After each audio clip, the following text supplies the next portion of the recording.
नवरात्रि के समय मंत्रोच्चारण करने का वैज्ञानिक महत्व क्या है। आप जानते हैं कि जब हम पलथी मारकर योग की मुद्रा में बैठते हैं तो हमारा शरीर एक मंदिर के आकार का हो जाता है।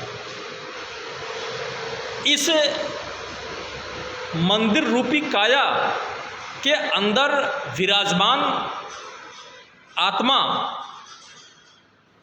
के माध्यम से जब हम मंत्रोच्चारण करते हैं तो शरीर से वाइब्रेशन ऊर्जा निकलती है।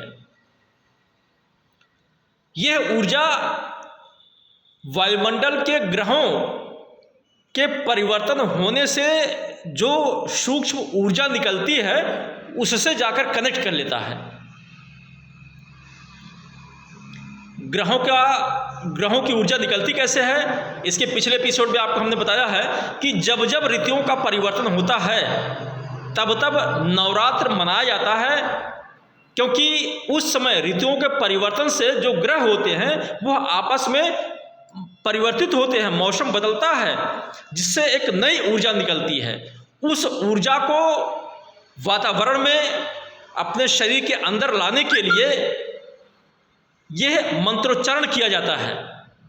मंत्रोच्चारण के माध्यम से हम वायुमंडल की या ब्रह्मांड की उन ऊर्जाओं को अपने इस मंत्रोच्चारण के वाइब्रेशन ऊर्जा से कनेक्ट कर लेते हैं, जिससे हमारे शरीर के अंदर एक पॉजिटिव एनर्जी आ जाती है।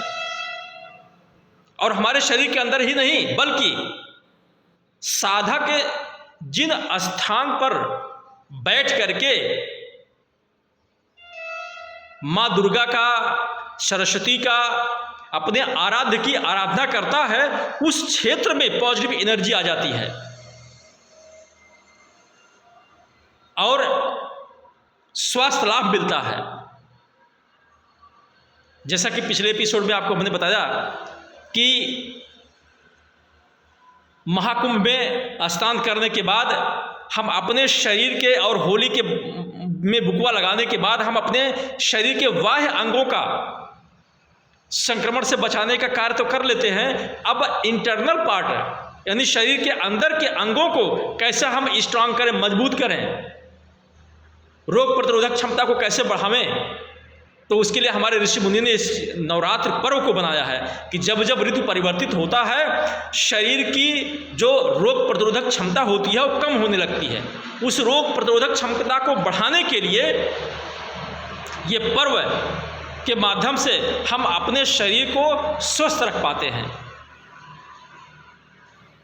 इसलिए नवरात्र में जब हम मंत्रोच्चारण को करते हैं तो उस मंत्रोच्चारण के वाइब्रेशन ऊर्जा को वो सीधा वायुमंडल के ऊर्जा से कनेक्ट कर लेता है और हमें और हमारे उस एरिया को, क्षेत्र को, प्रकृति में एक पॉजिटिव एनर्जी पैदा कर देता है, दे देता है, जिससे हम स्वस्थ रहते हैं, हिष्ट पुष्ट रहते हैं। आप सभी को नमस्कार।